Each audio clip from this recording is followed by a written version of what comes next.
नमस्कार मित्रों, साहित्यिक बैठक यूट्यूब चैनल पर आपका स्वागत है।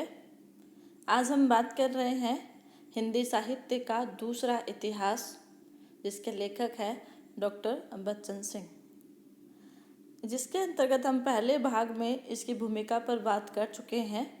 इसमें बात कर रहे हैं अपभ्रंश काल पर। अपभ्रंश काल के अंतर्गत बच्चन सिंह जी ने अपने इतिहास को कुछ इस प्रकार विभाजित किया है: हिंदी भाषा, जाति और साहित्य, अपभ्रंश काव्य और हिंदी की रचनाएं, श्रृंगार और वीर काव्य, प्राकृत पेंगलम और हिंदी के कवि। आज हम बात करेंगे इसके पहले बिंदु हिंदी भाषा, जाति और साहित्य।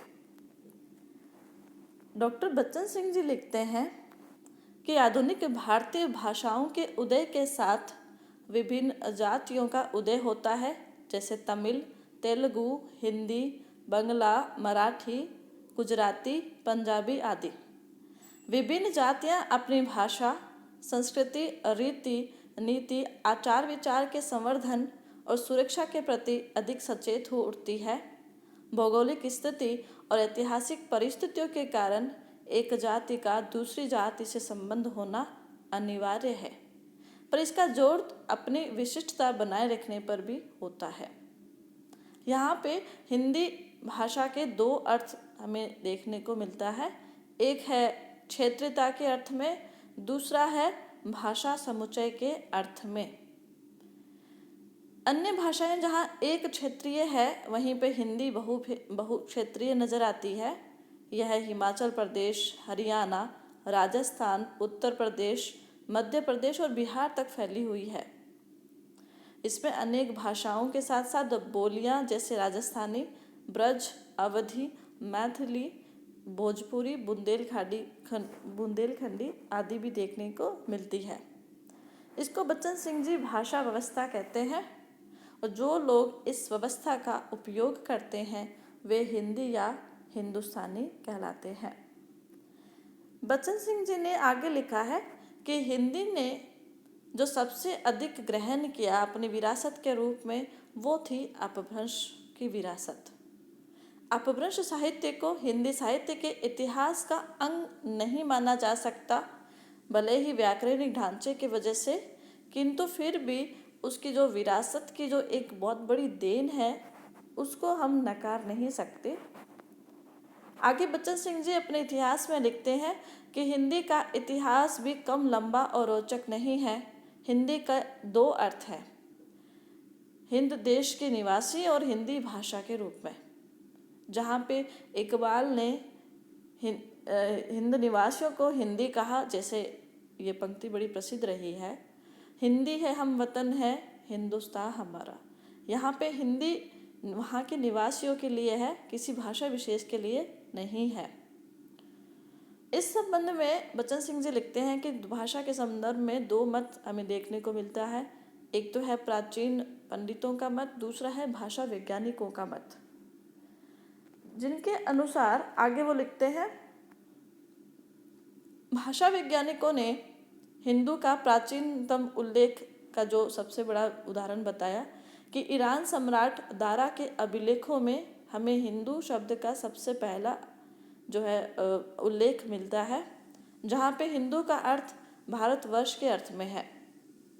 चूँकि रामविलास शर्मा जी ने यहाँ पे आपत्ति करते हैं कि हिंदी शब्द कैसे बना, इस बारे में जो प्रचलित मान्यता है कि ईरान के लोग सिंधु को हिंद कहते थे और वहाँ के निवासियों को हिंदू या हिंदी कहने लगे, तो वो इस चीज़ को नकारते हैं। आगे कहते हैं कि जहाँ पे हम हिंदी, हिंदुई या हिंदी जो शब्द है, ये उत्तर भारत की विभिन्न भाषाओं, बोलियों के लिए भिन्न भिन्न समय में, कभी ब्रज के लिए, कभी अवधी के लिए, कभी बुंदेलखंडी के लिए, कभी लाहौरी और कभी देहलवी के लिए प्रयोग होता रहा। जहाँ पे जायसी ने स्वयं पद्मावत के उपसंहार में लिखा था, तुर्की अरबी हिंदुई भाषा जेते आही, जही महमारग प्रेम का सबे सराहे ताही। यहाँ पर हिंदुई अवधि के रूप में ये शब्द आया है। जायसी इसी को ही भाषा भी कहते हैं कि आदि अंत जस गाथा अहे लिखी भाषा चौपाई कहे। आगे वो लिखते हैं कि जो लोग हिंदुई को केवल खड़ी बोली कहते हैं वो दिग्भ्रमित है। चूँकि हमने यहाँ पे देखा है कि हिंदी शब्द का एक विशेष किसी न किसी भाषा विशेष के रूप में प्रयोग होता है। आगे वो एक और उदाहरण देकर बोलते हैं कि जैसे नूर मोहम्मद ने अवधि को यहाँ पे हिंदी कहा है। उदाहरण है, हिंदू मग पर पाँव न राखो, का जो बहुते हिंदी भाको।